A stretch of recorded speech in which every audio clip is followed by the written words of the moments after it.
I know I'm late, but how do I look? I look good. We saw you posting your good. Yeah. You like it? That was the delay. I was trying to pick the good ones. We took about 500 million pictures, so I was trying to pick the good ones. So I think we actually have some media members on the phone call that we're going to go to first. Yes. And you have other stuff too? You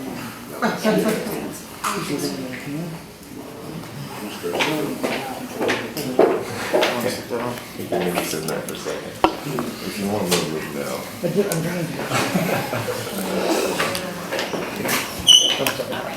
Can I get a coffee, please? Coffee? Yeah, thank you. Just black? Yes, please.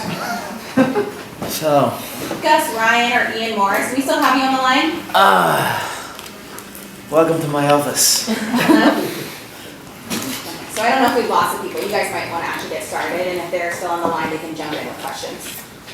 So feel free. Can you talk about that suit and why'd you pick it?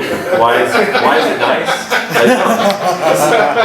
This is a legitimate question. Is it? I mean, what did it cost? What? Who made it? I see what you're doing. Yeah, no, we went getting fitted with a suit guy, David August, out here. He's a phenomenal tailor. The last time I was here for the media tour, I went and met him with Lorenzo, and we got fitted out with custom made stuff. So today I went and visited him and saw the finished product. So I have about 50 suits now ready. I'm gonna blow you away every time. So this is just a warm up right now. This is just the jumping jacks I am on right now. And you've been up at Red Rock for the last week? Yeah, I've been chilling at Red Rock. I decided to come early, to get accustomed to the time difference. Just get accustomed to the weather and everything. But honestly, I feel like a tropical person. I love this sun. This feels like home to me. I didn't feel no jet lag, no nothing. I stepped off the plane into the suite in the Red Rock, and I've been feeling absolutely phenomenal ever since. I have never ever felt better, never ever felt more relaxed, and my performance September 27th will prove that. It's your first pay-per-view card. How is that feeling with everything mounting up behind it and being here in Las Vegas already getting adjusted? Yeah, it is beautiful. Pay-per-view is where it's at. You want them big paychecks. You gotta be bringing in the pay-per-view numbers. So this is my start on the pay-per-view numbers. I already had that. We had that crazy successful show in Dublin. It was one of the fastest selling. It was the highest watched TV show on terrestrial TV in Ireland. And then on the Fight Pass platform, it was extremely successful on that also. So I'm looking forward to seeing the numbers here for the pay-per-views and see how it goes. But again, I'm only starting my journey. I feel like this is the beginning of the takeover. I'm going to take over the pay-per-view game. This whole game is mine. You have RTE doing a whole feature documentary and series about you. Yeah. How huge is that for everybody that's over in Ireland as fans? Well, if you can imagine, RTE would be, I don't know American TV to be honest, so I can't really compare, but RTE is the station that's in every single person's home. It's station number one. Do you know what I mean? Like you put the telly on 1, 2, 3. One is RTE. It's the national broadcaster. So everyone in the whole country is. Will be tuning into this. We done a documentary last year. It was a 1-hour documentary. The same team followed me around. This time, again, the numbers never lie. The ratings came in. It went through the roof. People are fascinated by this story, fascinated by what's going on. Nobody has ever seen somebody like me. Nobody from the nation of Ireland has ever come out the gate throwing shots like I throw, or speaking the way I speak, or dressing the way I dress. I could go on. So they decided to ask for a second one. Of course, now it's a little bit different. Now I'm a bit bigger than the first one. Now you got to pay me. Now I want in on the ground floor. So I am executive producer of this project, and we have got it on a prime time slot Monday evening, which will be the most watched. It's the most watched time of the week, at that time and that day. So it will be a 6-part series, 30-minute episodes. So it's here. The sport of MMA has captivated my country. It's done. We could fill stadiums tomorrow, no problem. This 6-part series is going to take it to that next level. I don't even know whether I'm prepared for this next level, you know. So it's going to be phenomenal. But I'm enjoying the ride, and of course, as executive producer, I have final say. So it's going to look phenomenal. What kind of behind-the-scenes tidbits can people expect to see? Absolutely everything. You know, they've been with me everywhere. They were with me with the suit guys in Lorenzo's office. You know, I've been in Lorenzo's private gym. It's some intimate moments that a lot of that's stuff that hasn't been captured before. Of course, they followed the build up to Dublin. They were also in Iceland with me when I was over there. I've been in so many places, and these people have been with me in so many crazy situations, and just pinch yourself situations that these men have been with me capturing. So it's going to be a phenomenal documentary, and I am not stopping at RTE, the national broadcaster. I own 50% of this documentary, and as executive producer, I'm looking to bring this here to maybe Fox or, you know, one of the big stations over here. I believe it of course it has an American interest with the UFC involved and the Las Vegas, and then of course Lorenzo in it, then all these backstage things. I know you guys are going to want to watch it, you know, so you will have to pay, unfortunately. Will you describe your fight style? It seems to be a little bit of an enigma to people. Yeah, I don't know. I just look to learn different styles. I honestly, every day I show up at the gym and I try new kicks, try new movement. I just feel I'm growing as a martial artist. I don't want to ever stay the same. I feel, looking around past careers, I feel most martial artists get to a certain stage and they get to a certain level, and then it's okay, now it's time to now their training camp is about just sparring hard, showing up, sparring hard, keeping fit. But there's no growth there. You're not going to that next level. You're staying. Your skill level is stagnating. Similar to the way I see my opponent Dustin's path. His skill level has stagnated. He's never grown from strength to strength. Whereas if you look back at my past few fights, every single contest I have a new shot in my arsenal, a new movement, and this one is no different. I've been working a lot on my proprioception, my balance, my flexibility. I'm only scratching the surface. I feel I'm only scratching the surface here skill-wise, and I already feel like I am better than everyone. So that's it. I just show up at the gym, have fun, and do what I do. With no losses in almost 4 years and your rising stardom, how do you stay hungry? You know, it's pretty easy to stay hungry. These type of things, going to see to pick these suits out, like that was something that I walked in and the guy had like 50 shoes laid out for me and a big rack of suits, and they were all custom made. Look, C McG, my name is on the shirt. These are luxuries. You walk into this presidential suite and the marble floors are warm. Have you ever walked on marble floors in barefoot? It feels phenomenal. These are the type of things that drag me to the gym. You know what I mean? I don't get comfortable in that. That fires me up. I want that every single second of my life. So it does nothing but push me on further. Fighting Las Vegas is something that's going to be like a challenge for you, especially because you're fighting like in America. Do you think it's going to test your popularity here too? Yeah, of course. I'm looking to take over America also. It's part of the takeover, you know.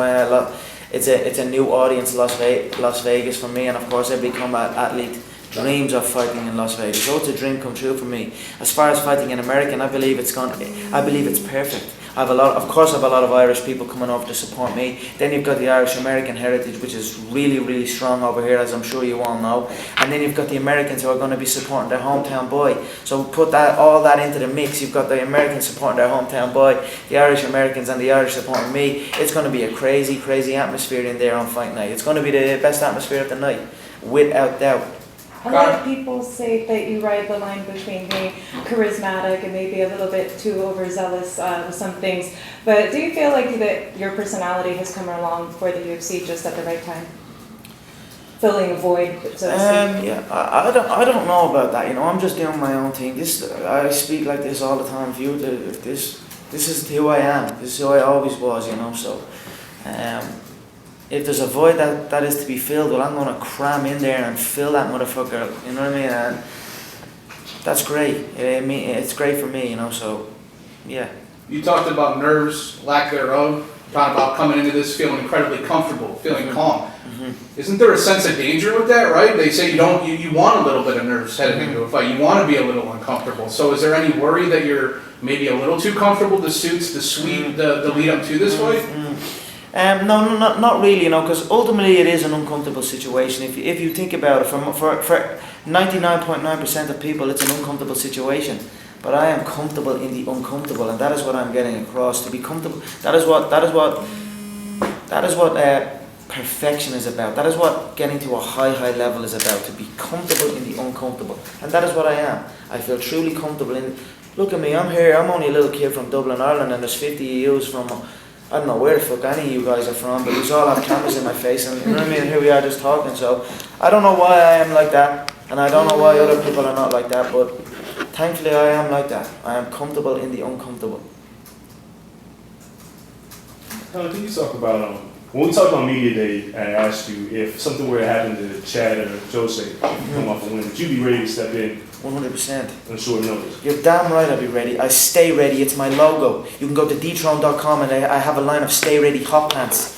Stay Ready panties. And they're the fastest selling panties in dethrone.com history. Stay ready. I'm always in the gym. I'm always working. I don't stop. It's what I love to do. And that's why I think I am comfortable. Because regardless of what goes on in there, because inside that octagon, anything can go on. As we all know, anything can happen inside that octagon. But win, lose, draw, whatever goes on, I still continue doing the same thing I do every day. I show up at the gym. I do what I love. I study martial arts. I study human movement and carry on. Yeah. Oh, sorry. Oh, yeah. I'm actually flying out to Brazil. How about that? Are you going to watch the fight? They told me today, how do you feel about flying out to Brazil? I was like, damn right. Not only will I fly out, I'll jump in that octagon if need be. That's what I said. So who knows? I might stick a few banana peels around the ring area if someone falls. I'll whoop both of them. I'll honestly whoop both of them. But if I was to look at it, there's a lot of factors in it, and I like the mental side of a combat sport. I like the mental side of anything really. So you can look at it many ways. They have the win over Burrell with TJ Dillashaw. That changes a shift in things, that makes a factor. Then you've got the fact that Burrell missed weight and all. So there's definitely problems in the camp. They've been complaining about money, etc. And then injuries back and forth. So I feel a weakness in the mind frame of these people, which can go up and down at times. So you never know. But then you've got to also look at the fact of the first contest. Chad was embarrassed in the first contest. Every single shot he took was stuffed, and he got eaten alive on the feet, and then got knocked out in the first round. So it's going to be an interesting one. But again, ultimately, I don't give a shit. I'm going to whoop both of them. So, what do you think about Aldo? Coming from the WC, he was a monster. He was taking everybody out within 3 rounds.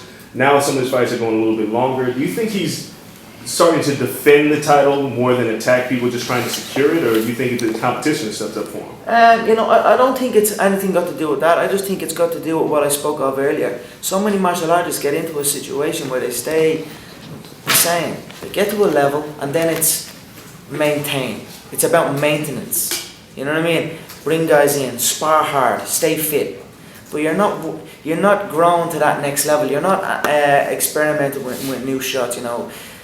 You're going hard 24/7, and eventually, your skill levels are not. You're putting your body through hell, and your skill level is remaining the same.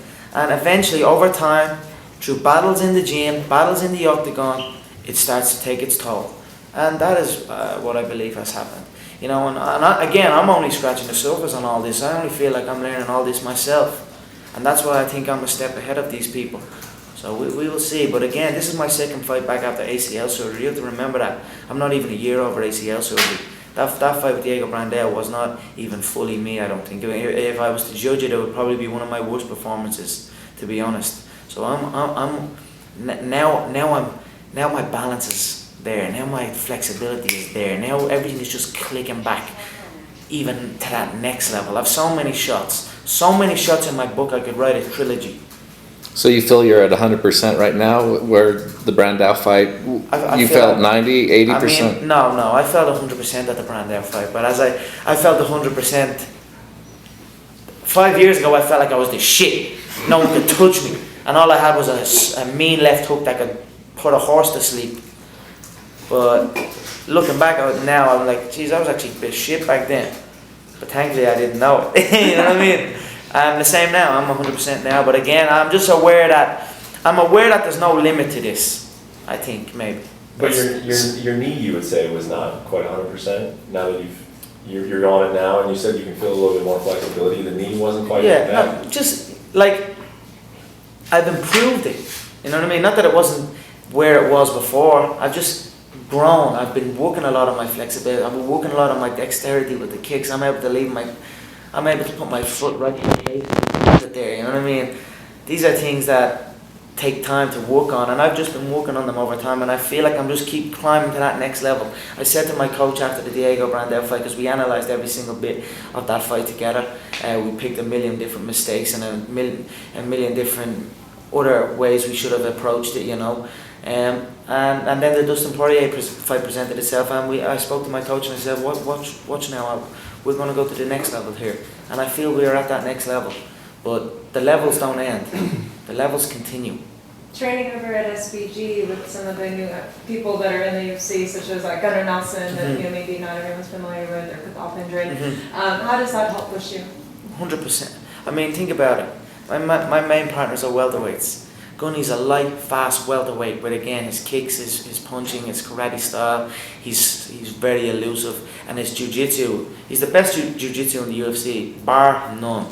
And then you've got Cahill as well, a big rugby style, comes forward in your face, puts pressure on. These are big welterweights I'm dealing with day in, day out, you know, so I love my training partners, I love my team, I celebrate my surroundings. I think that's a big key to success. You celebrate your surroundings, and that I believe we have a beautiful thing going. I believe it's just a perfect storm, we like to call it. I remember back when you first came to Las Vegas last time we had one of these scrums. You had Where was it? It was at the Irish pub down there, and you were like, why did they take me to an Irish pub? Exactly. What the fuck was that about? Bring an Irish guy all the way to Vegas and then bring me to an Irish bar. But that's all right. Now here we are in an executive corporate office, so I'm happy. How did the pub compare? Was it authentic? It was dark and like it was desert heat, and then it was like a dark pub. I was like, this is weird as shit, but fuck on, no. This is what I should be doing. Yeah? I'm happy with this. Give me a suit, a big long table. I've never sat at a big long table before. You know what I mean? Especially not at the end. Well, at the time, you pretty much said that you were the wolf. You were going to be doing the eating. Do you feel that you're being brought along at the right pace, or is it too slow for you? No, I think it makes sense. You know that these are genius businessmen. My employers are. You know what I mean? They know what they are doing here in this game. So I trust them as well. You know, but I feel everything is just happening. Like I said, it's a perfect storm happening. Ultimately, I already feel like the gold is mine. I already feel like I'm world champion, and now I just have to take everybody out, and I am in the process of doing that. Dustin is next. Who knows what is next, but ultimately I will take out every single one of these featherweights, not just one of them. I'm coming after all of them. Name me one person that's came in to the UFC and went at everyone. I don't think there is anyone that's came into the UFC and went at everyone. But I'm coming in and I'm coming here to take out every single one of them, whether they like it or not. Your coach said that you could be the UFC's first 3-division champion. Have you put any thought into that? I mean, I know it's really premature because you haven't even secured the featherweight title yet, but could you realistically go up to welterweight and fight there? I believe there's a lot of welterweights I could beat without doubt, for sure. Like I said, my main training partners are welterweights. Gunny will be the next UFC welterweight champion without doubt. He's a future 170-pound champion. In that way, Gunny is a drifter as well. So I see Gunny winning the belt and then maybe floating off, or who knows what Gunny does be doing. He's a crazy character. But I definitely have my eyes on that lightweight division. Featherweight, it's a tough cut. I will eliminate the contenders in the featherweight division. I will clean it out, and then I will move up and take that 155-pound strap. And I believe around that same time, Gunny will have the 170-pound strap, and then we'll just see what happens from there. But yeah, my coach believes in me, and I believe in my coach. I believe what he says. But I believe in my abilities. I'm a big featherweight, but I'm not a small lightweight either. I've held titles at lightweight as well. The thing about lightweight is I'm fast. I'm fast at lightweight. I can eat a lot coming in. I train. You know what I mean? It's a different preparation for featherweight than it is for lightweight. For lightweight, it's certainly more enjoyable for me. You know, at times, but when it gets to the 3-week mark before the featherweight thing, it can be tough at times. But again, I just reiterate to myself that this is where the money is made. This is where people can make or break. So again, I feel like I'm a veteran to this game, that I understand these emotions. I've experienced them time and time again. And here we are now, a couple of days out from featherweight, my next featherweight cut, and I feel great. It's hard not to feel great in a place like this, though. So you feel comfortable with thinking about the possibility of years still, though? I mean, because for you to clean out everybody in the featherweight division, it could be 1, 2, 3 years of continually making that cut for that long of an amount of time. You comfortable with that? I definitely. We'll see what way it plays out, but you know, who knows? I might get that belt and just go at that second belt straight away. Who knows? I might hand it back there and then. Who knows? But we'll see. I don't know whether I'm getting better with the cut. I feel I'm getting more professional with it. I feel I have it to a T. I don't understand how some of these people, professional athletes, show up and can't make weight. Now I understand it is a tough. I don't think any of you here can understand how tough it is, you know, for some people. But I just don't understand that they don't put a bit more time into researching the correct way of doing it. But I feel like I have it down to a science right now. You know, I'm 5'9", 73-inch reach. That's a big featherweight. You know, I believe Jose Aldo's 5'7" with a 69-inch, 70-inch reach. Chad Mendes is 5'5" with a 65-inch reach. That's an 8-inch reach difference. Or a 4-inch height advantage. You know, these are big factors that play inside the contest. If you look at Diego Brandao, the size difference between myself and Diego Brandao is the same thing. Diego Brandao is a mirror body type of Aldo. So I'm a bigger man here, and I know I can get in and bully these people as well as out-slick them. You know what I mean? So we will see. Again, Anthony Pettis is 5'10" with a 72-inch reach. So he's one inch height advantage, but 1 inch reach less. Ben Henderson's 5'9" with a 70-inch reach advantage. So he's same height, but 3-inch, 2-inch, 3-inch. I have a 2-inch, 3-inch reach advantage. So I know my game. I know this game inside out. And make no mistake about it. I have my eyes on all the gold and all the money, and then I'll catch you all later. Do you spend much time researching? I mean, it's impressive to me that you know stats off the top of your head. How much time do you spend researching stuff like that and watching film on the guys in your division? You know, before, like, I never used to really watch. I never used to get into like that, watching a lot of stuff on the opponent. But now that I'm signed to the UFC, it's kind of hard not to. You watch every show, you know everything that's going on. I don't know. I believe I have a quick brain, and I just pick these things up. And I'm aware of I am aware of people that I see competition. I see competitors. I see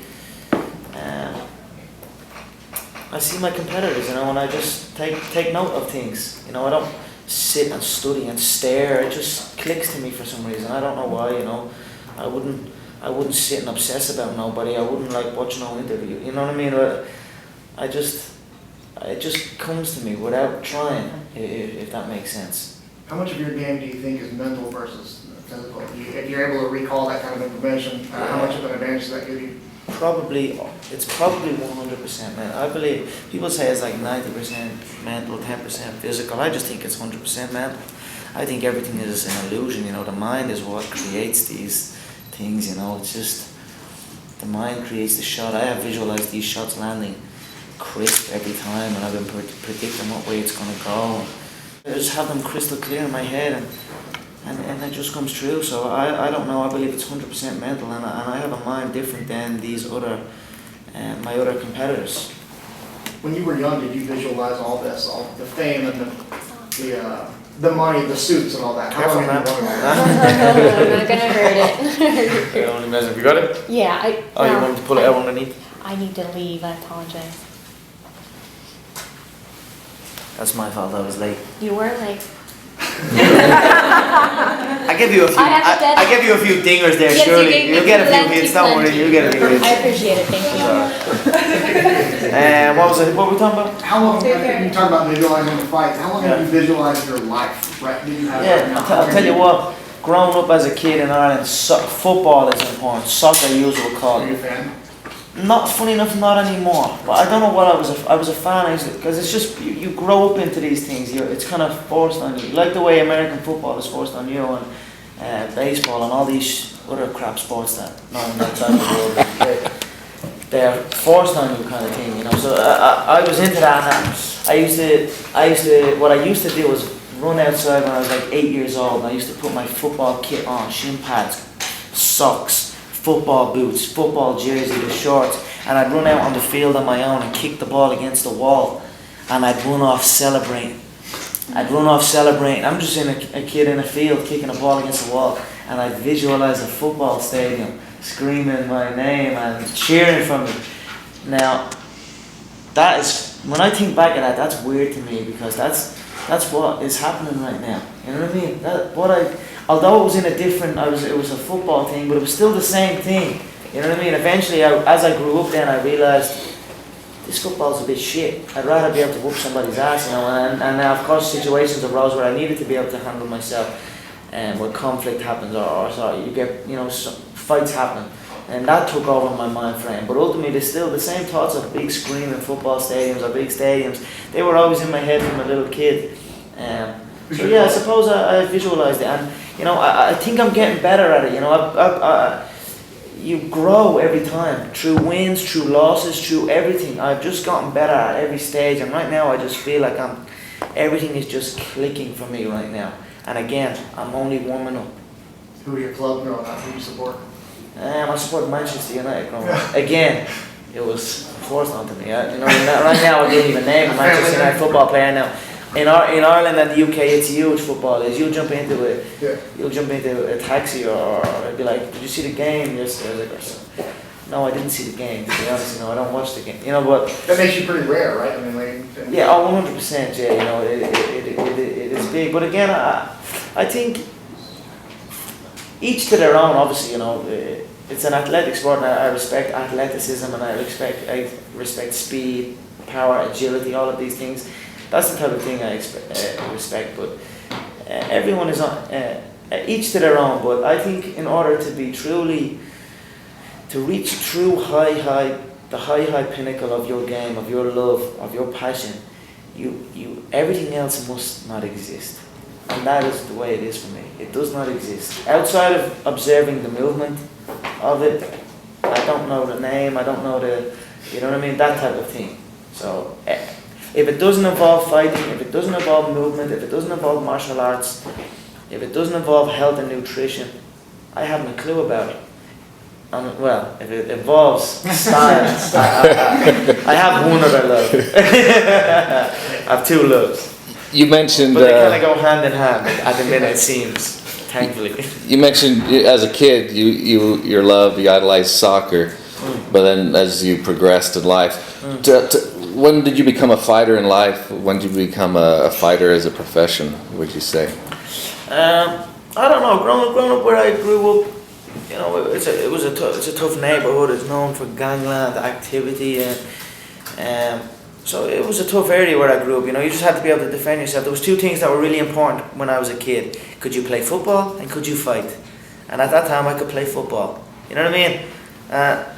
And not that I couldn't fight, but I would more like be afraid of situations. Like when something happened, I was like, I realized I was getting these nerves, and I was like, when the situation ended or whatever, when a fight ended, and I'd go back, and maybe other people would just carry on and jump back in and play football, or I'd sit back and I'd be analysing those emotions I had and saying, well, they're a weird emotion I just had, and ultimately that is what drove me to combat sport, to be able to manage those emotions. That was what I first got into it. Not to be able to throw a punch, not to be able to throw a kick, not to win a national title or anything stupid like that. To be able to be comfortable in an uncomfortable situation. That was my original reason for joining combat sports. So every time I would go to a boxing gym or I'd be driving down to the gym, I would feel them butterflies that I felt that time. And I'd be thinking, yes, now now I'm getting more comfortable. Now I'm feeling these feelings more. So the more I feel them, the more I'm going to be comfortable in them. So I would always search for that feeling. Eventually then it moved on from just walking in through the gym doors, having them butterflies. Now it's time to spar. Sparring, I get even more butterflies, and I'll be just trying to grow and grow and grow. Then it's competition. Now let's compete. Now I'm getting crazy butterflies. Now in event, you just become comfortable with it. Now I'm fucking fighting in the MGM Grand and I don't give a shit. You know what I mean? I'm just progressing to that, like bouncing around my home. You could see me backstage before that Dublin card. I honestly, I was like walking out. Is this supposed to be pressure here? Is this supposed to be the moment where people choke? I felt like this was easy. This was what this is what I've been doing. These are the feelings I've been feeling my whole life. These are the feelings I've been chasing my whole life. Now here we are. You know what I mean? And it couldn't have went better for me in Dublin. You know what? That right there. That Dublin event was a moment in history. I know. Sure, maybe some of you might have hated on it. You know what I mean? Even if you don't like to admit it, you know. But it was a phenomenal event that blew the UFC brass away. It blew everybody away, and it's a moment in history for the Irish people specifically, and for the UFC in general. That was a moment in history right there. And for me, like, one thing I always take from it is the tunnel. I'll never forget the tunnel.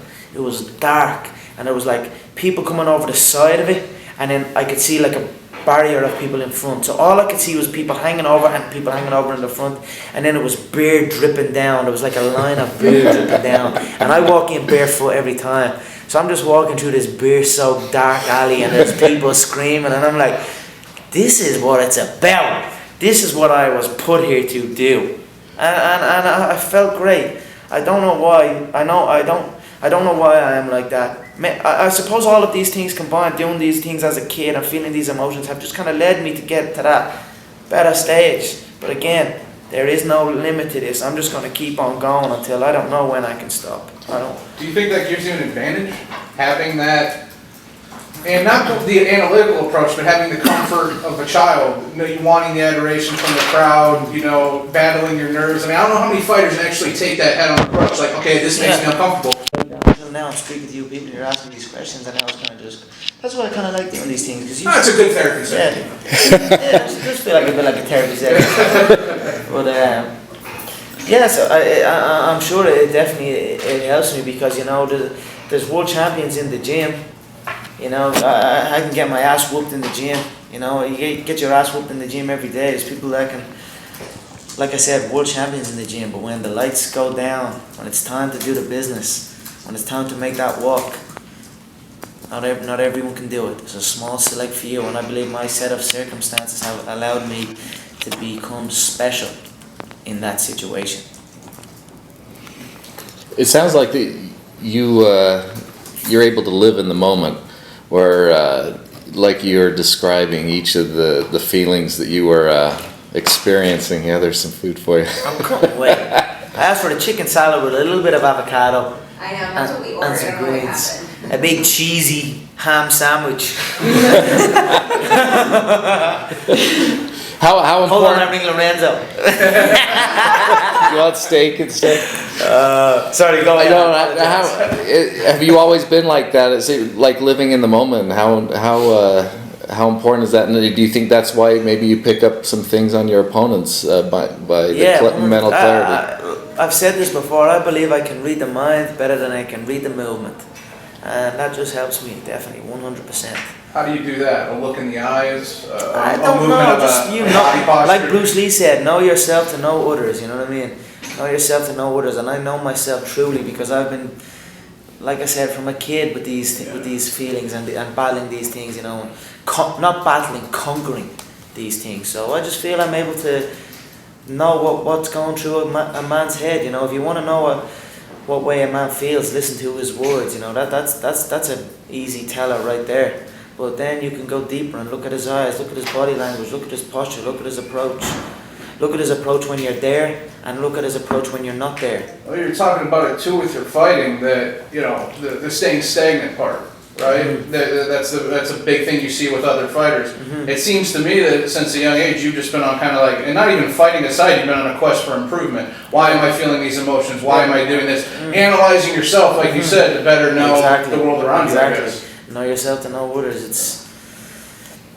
It's definitely, when I put it like that, it actually makes a hell of a lot of sense. I've never put it like that before. I've never thought of it like that, but it makes a hell of a lot of sense. So I'm grateful that this meeting has happened, and I actually feel even better now, if you can imagine that. So you're going to Brazil, maybe you'll jump. You should be videoing this day. This is gold, this is right here. We'll sell this on pay-per-view. So you're going to Brazil, you're going to probably jump and challenge the winner. Do you already, do you already feel like the contender, the next contender? Do you think like right after this fight you're going to be I don't feel like a contender, I feel like a king. September 27th, he's going to learn the difference between a king and a contender. Yeah. And have you learned any Portuguese, you know, because you're going to be in that crowd? I don't need, when you're a king, you don't need to speak anything. You just wave like a king. That's a king wave right there, yeah? So when the camera comes on, I'll just wave at the crowd. The king doesn't need to speak. Are you going to be able to get the bananas through customs, do you think? You can buy them there. Is in Brazil? But Brazil is a phenomenal country. I've always dreamed of going to Brazil. It's going to be special for me. Look, I'm pinching myself every day. This is phenomenal for me, you know, and I'm having fun along the way. I know I might rub people up the wrong way sometimes, you know, but I'm just a kid living my dream, you know what I mean? So it is what it is. I'm enjoying my life. Maybe you'll change your outfit for Brazil, you know, something more tropical. Every damn day, I change my outfit. Yeah. We'll see, but I'm sure it's going to be hot, but hopefully they have aircon, because I'm still rocking a suit, no doubt about it, in that arena. Obviously, you were joking about your lunch, but how often do you talk to Lorenzo? Do you guys text back and forth, or? Yeah, I've become really close with Lorenzo and Dane. You know, these my employers. You know, I am grateful for these people. These people here are changing my life. You know, even when the injury happened with Holloway, you know, they put me up with the best rehabilitation, the best surgeon, the best physio. I was in LA. They put me up in a nice place. I am grateful every single day for what these people have done for me. So what that does for me is spur me on to continue working, improve my worth, you know, to keep showing up at the gym, to keep climbing to that next level. But I have become very close. Of course, you know, these men are changing my life. It's hard not to become close to people like that, you know. And thankfully, they have taken to me as well, and it's a beautiful thing. I remember reading an article that, like, after your fight in Dublin, instead of going directly to your after party, you actually sat down with Lorenzo first. Mm-hmm. What kind of business do you conduct on a fight night like that? What is the point of that? Well, he messaged me and said, let's go. Or he messaged me and said, well, I'm going to come to the fight. Or I'm heading to your fight. Because I obviously probably maybe was thinking, I'm not going to the fight, I don't know. But he said, I'm heading to the fight. And I said, that's brilliant, bring my title shot contract. And then he said, let's go grab a whiskey after the fight. And then that was how that started. Hello, Mark. And that's how that thing, it just came with the whiskey thing. And I was like, I would be honoured. And then, of course, the post-fight thing, I just ran with it. I said, we're going to toast some whiskey. It was not obviously set in stone. I didn't know. Maybe we were just speaking. But then Dana said to me, we're going to go back to the Four Seasons and we're going to chill out, sit down. So we went back to the Four Seasons. I walked into this Four Seasons hotel. It was a table like this, and I had all Lorenzo's people, his wife, his security, Dana's people. And there's a big table full of food, and we had a whiskey and just had fun. You know, it was a successful event for the capacity. It was like 9,500. It was a 1.4 million gate.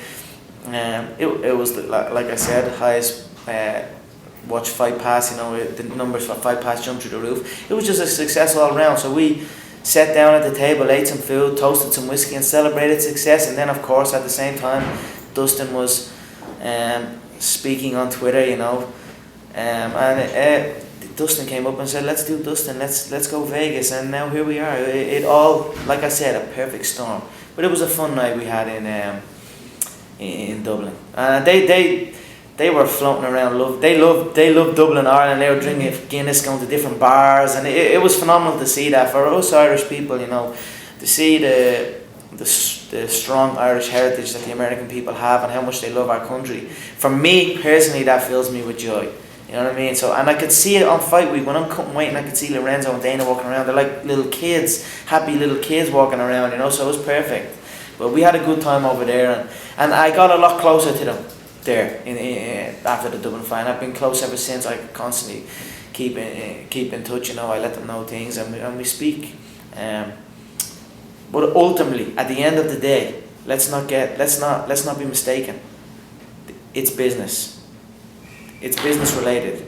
I think what can happen to a lot of people is, and it probably has happened to a lot of people, they get comfortable. They consider themselves part of the furniture. They consider themselves in there, and then start showing up a little bit less out of shape, a little bit hasn't improved much. You know, that's not me. I am well aware that this is business and business, you know what I mean? Business is never personal at the end of the day. It can be cruel, it can be ruthless, but it is never personal. So I show up here to conduct business. And I think they respect that as well. And I think that's why we have such a good relationship right now. And again, it's only grown strength to strength. Dana recently, well, not recently, as soon as I got the tattoo on my chest, Dana was like, "What the fuck did you do to your chest? I hate that damn thing." And I was like, "You're getting old, boss. That tattoo is the shit." Yeah. And we were going back and forth over that, but he's still in Dublin. He was like asking my girlfriend D here. He's like, "Don't lie to me and tell me you like that tattoo. I know you fucking hate it." She was like, "I do like it." And then just today, with Lorenzo said, "Dana's actually coming around." He said, that tattoo looks actually alright. So I was like, yes. So I can't wait to see Dana. Like, because I told him you're gonna come around. That tattoo is the shit. So I can't wait to see him. It's gonna be the first thing I say to him. And you know, I might get a portrait of it for him, hanging up in his office. When you compare the scale of MMA's growth in Ireland and here in the United States, which one would you say, where is it more popular? Sorry, in Between Ireland and here in the United States, with the growth of MMA and how much it's followed, where would you say it's more popular? Well, in Ireland, the growth of MMA is going through the roof. You can ask grandmothers, and they'll detail a single leg defense. You know what I mean? They get a single detail. That's how big we're getting over there right now. But of course, it's bigger in America at the moment. The sport of the UFC is bigger in America at the moment. At the moment, I am bigger than the sport of MMA in Ireland. I'm nearly like because of the way the injury happened, because of the way it panned out, and then the documentary came out, I've become kind of like a celebrity outside, you know, more. And then the clothes and the fashion thing, and it kind of just took on a life of its own. So I'm here, and then I'm bringing MMA up with it, you know. And obviously the Dublin show brought it to that next level, and we're just going to continue growing. So, but obviously it's bigger in America right now. But I mean, if you were to scale the size of America to the size of Ireland, it would probably, I don't know. Did you see any of the murals they painted? I saw a couple of pictures of that. Yeah, they're absolutely crazy. The murals. How'd that make you feel? Just seeing that stuff. It blew me away, to be honest. To see these big murals painted on the side of buildings, like, I mean, what? Again, I feel like I'm pinching myself every day. I have so many marks on pinching myself that much. You know what I mean? But it's phenomenal. The support I'm getting is phenomenal, and again, these are things that drive me to work. I don't get satisfied. Satisfaction is a feeling I don't think I've ever felt. You know what I mean? I'm always trying to get that next one. You know, so it's great to have the support of my home country and the support of everybody.